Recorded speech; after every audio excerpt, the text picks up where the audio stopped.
Well, welcome back to Sports Check once again, where we talk smarter sports, having sports conversations. And in our second segment, we are joined by Shon, Osimbo, a sports journalist and analyst, whereby we shall be talking about the first edition of the CAF Champions League, CAF Women's Champions League. Well, thank you very much, Shon, for joining us right here on Sports Check. Thank you for having me. So perhaps, I know you've been... I just want the general mood, especially for you, because you've been advocating for, the development of women's sports for the longest time now. Yeah. And finally, we have the first CAF Champions League for women, which is a huge step. So just the general mood, really.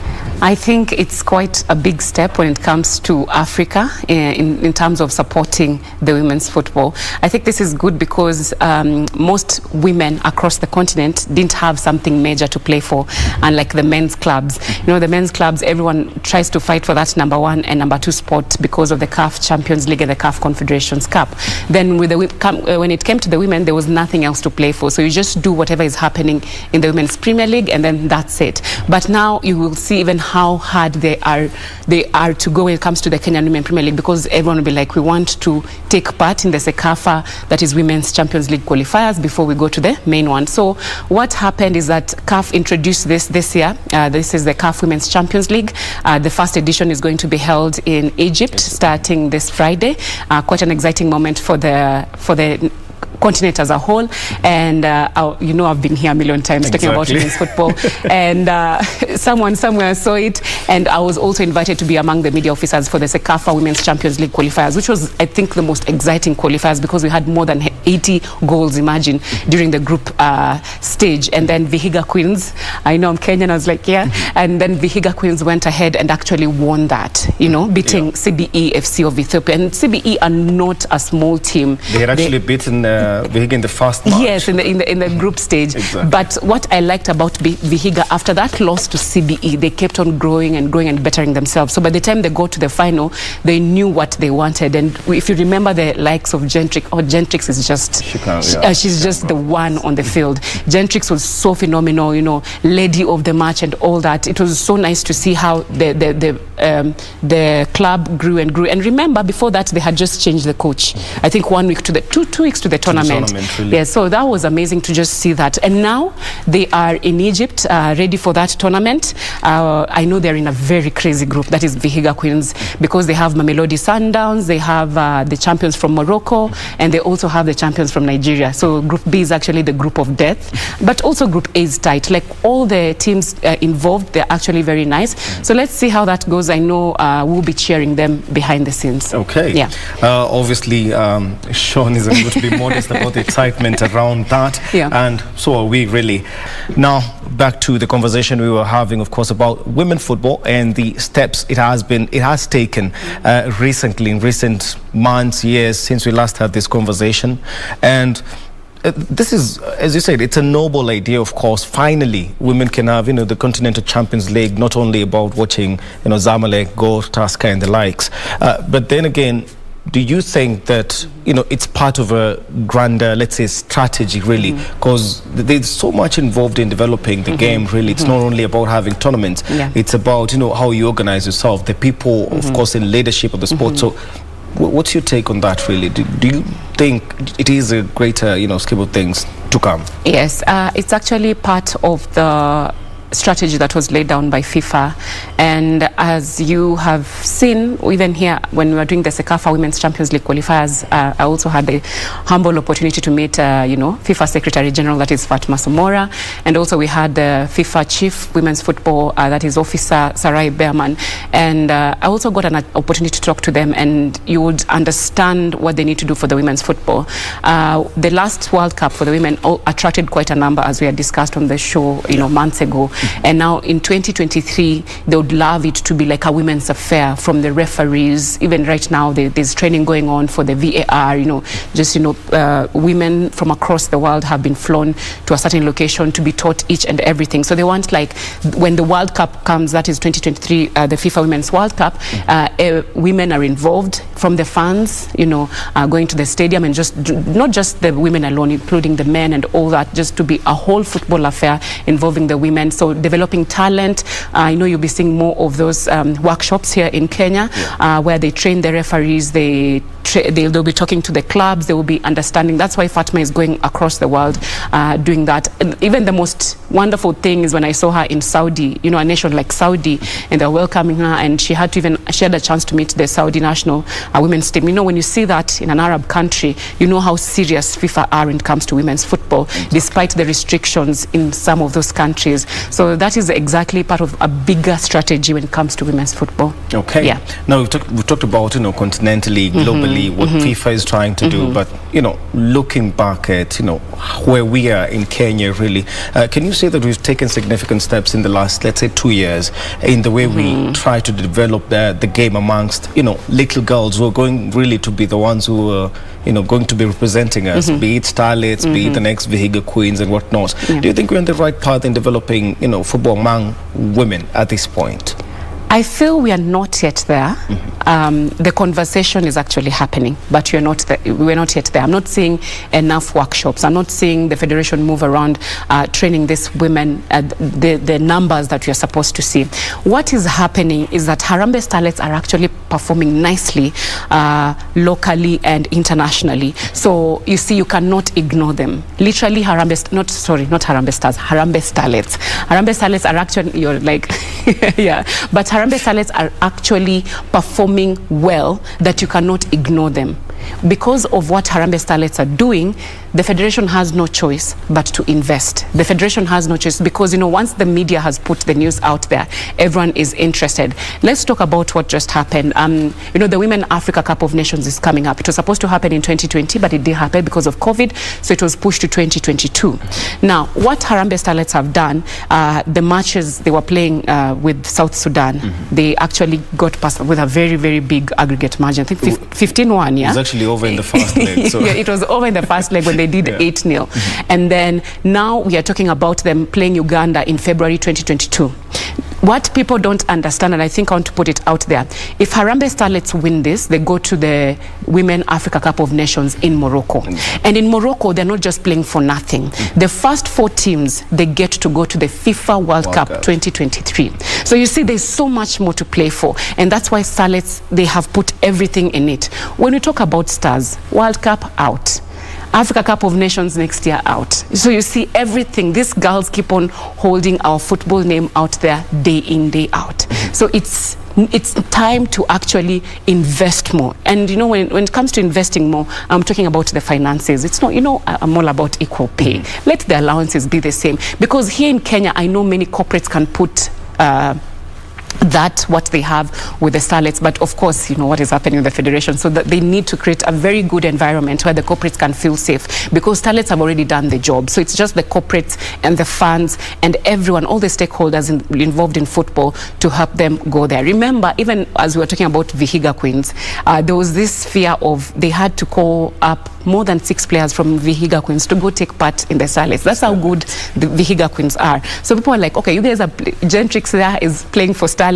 She also has to come back mentally and physically prepare for the Champions League. And you know, some of these ladies, they'll be taking part in the FKF Super Cup, which was just introduced, the Women's Super Cup, I think on Saturday, where will be Ulinzi Starlets and Thika Queens. So there's so much happening in the world of women's football. It's just that I think the federation needs to accept and step up, invest more, and give women's football their all. They're actually carrying this nation for the next 2 years. When it comes to Harambee Stars, let them try the next time. Exactly. But Starlets, they are doing the job. On an upward rise. It's quite interesting that you've actually mentioned the issue of investing, which, well, I wanted to go right into, you know, women in, you know, football leadership, really, at such a crucial moment where our women are performing so well, really, continentally, locally, everywhere.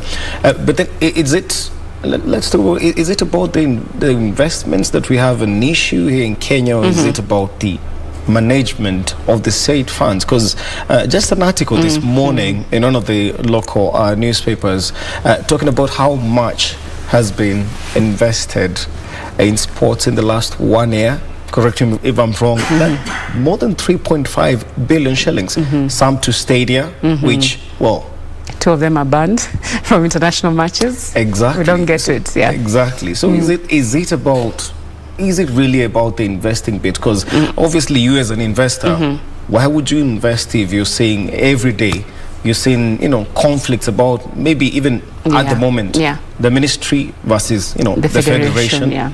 And something that has actually become, it might be blown out of proportion very soon. 2 stadiums banned so far, and all the success we're talking about and all the plans for our, our women footballers as well as our men footballers, all that might actually be for nothing if the recent, standoff is not solved. So is it really about investing, or is it about the leadership issues that we've constantly seen in the country? You can tell the lack of leadership when it comes to Kenyan football.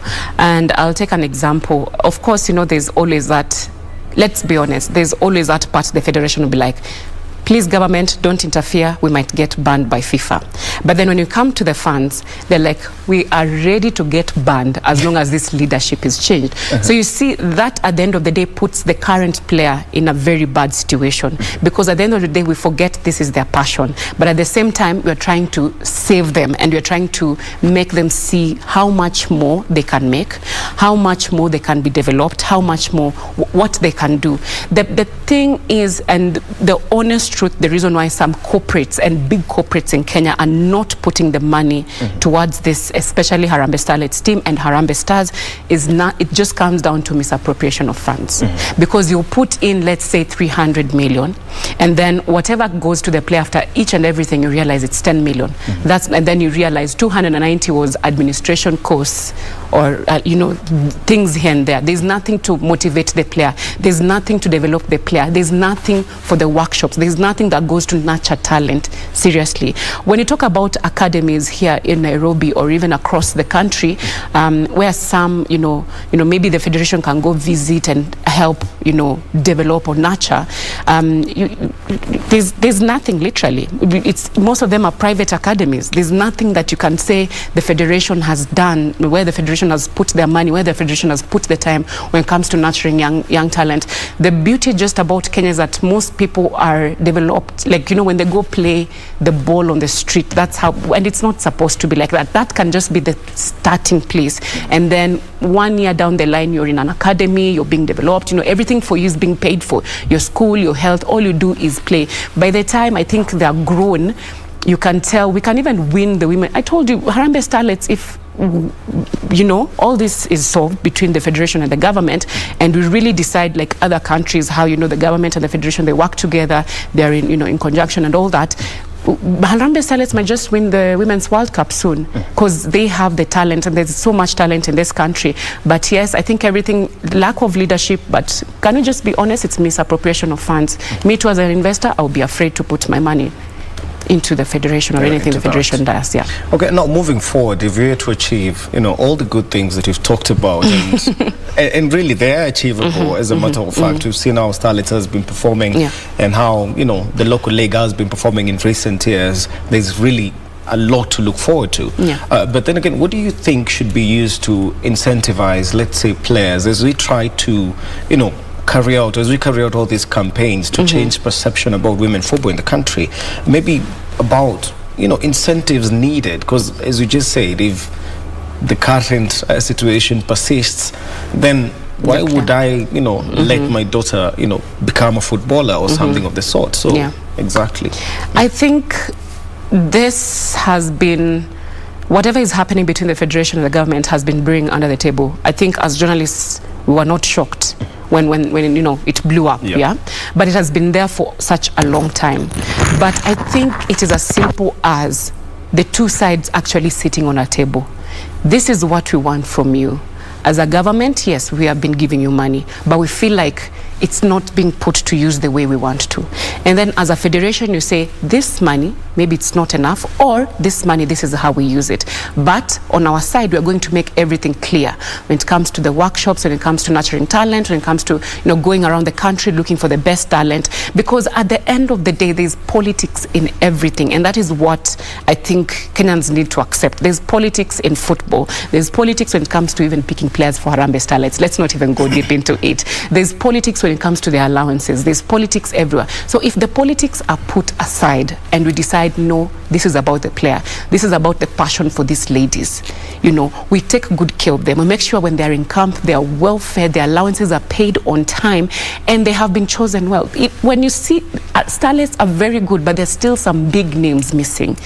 And I won't even, let me not beat around the bush. We'll start with Esi Akida. You understand? Not being part of that team. I'll just be honest.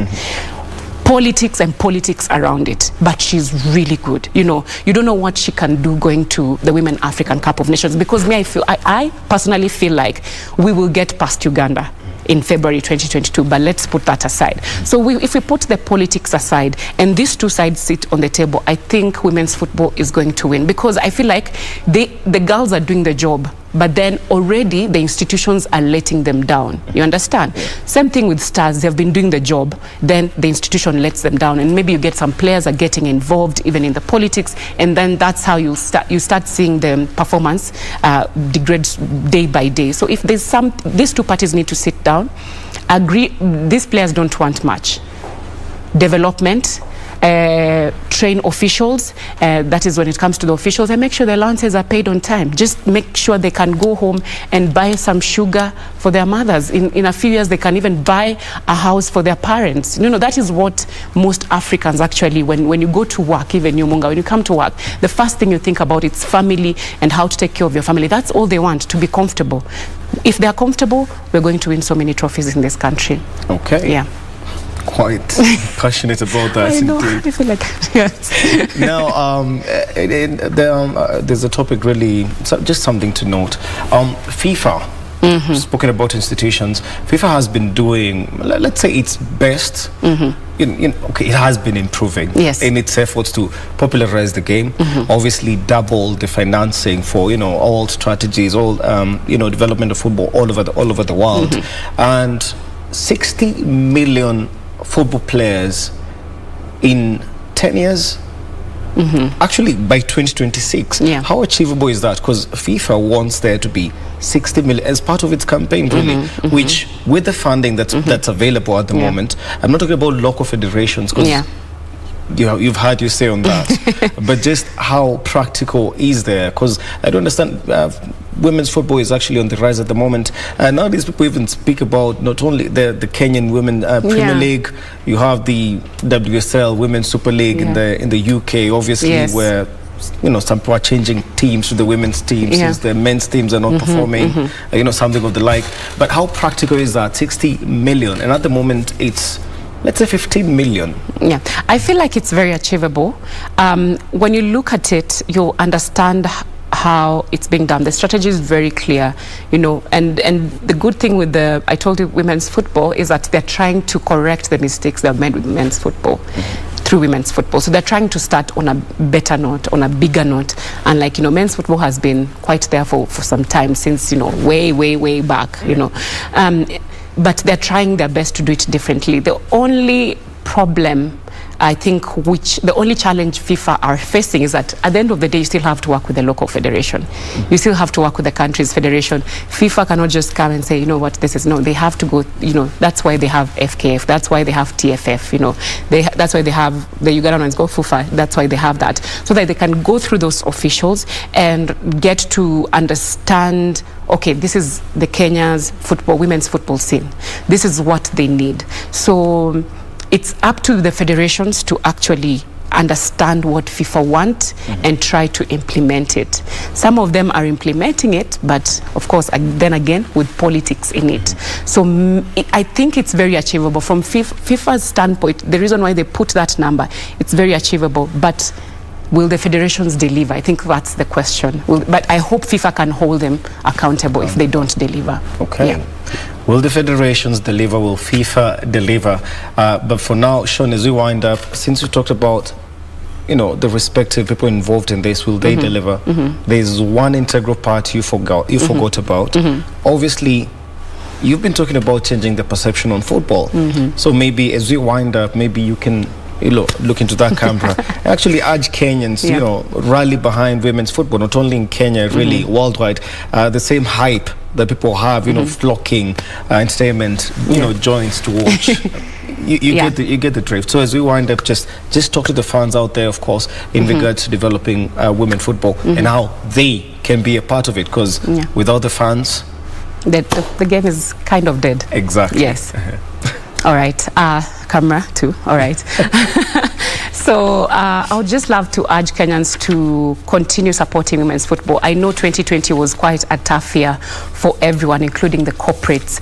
But we've seen this past few months, if you check the news, if you watch Munga here on KBC, you'll see him talk about Harambee Starlets winning. You'll see him talk about Vihiga Queens putting the name of the country on the map. They are actually in the CAF Women's Champions League finals, which are playing in Egypt. I know some of those games will be online. Please make sure you catch them. Make sure you watch them. Make sure you cheer them up. Some of these players, after they finish playing, let me be honest, because I've been part of the media group when it comes to this Women's Champions League, they go back and watch those matches and they can see the comments later on. So if you cheer them up, if you give them that morale, if you give them that boost and say, Kenya, we are behind you, you can see what these ladies are about to deliver. I know they are going to do something good. That is Vihiga Queens. And also don't forget to cheer Starlets when it comes to 2022, that is in February, when they will be facing Uganda. They are our very, very biggest rivals in East Africa, and I know that will be so amazing. So, and also the stakeholders, we are urging you to just put your differences aside, sit on one table, think about the player, think about the talent in this country. Don't go back and forth and yet the player is actually suffering. Think about them. Once you think about the player, it will be easier to solve what is going on between the two sides. That's all I have to say. Thank you, and continue women's football to the world. Thanks. Thank you very much, Shon. And as we always do, we'll be, calling you back here to gauge really, if we're really taking any steps towards developing the game. But you've seen some improvement. Exactly. Yes. There has been evident improvement, so I think that's a good start. Yes. So thank you very much, Shon. Thank you so much for having me. Always a pleasure to have you right here on Sports Check. Thank you so much. All right. Now, for the viewers, what Shon was referring to, the CAF Women's Champions League starts on Friday. 8 teams qualified from the 6 zonal qualifiers, and joining our very own Vihiga Queens will be Mamelodi Sundowns from the Kosafa region. That is from they are from South Africa. You have Asfa FC of Morocco. You have Wadi Degla of Egypt, of course, gaining automatic qualification on virtue of hosting the event. And among others, you have Asas Ladies of Ghana, Malabo King FC, of course, of Equatorial Guinea, and Rivers Angels of Nigeria. 7-time Nigeria Premier League winners. Well, that brings us to the end of the second segment. Now we're going to be taking a short commercial break, but don't go too far. Our third and final segment is coming up shortly. See you then.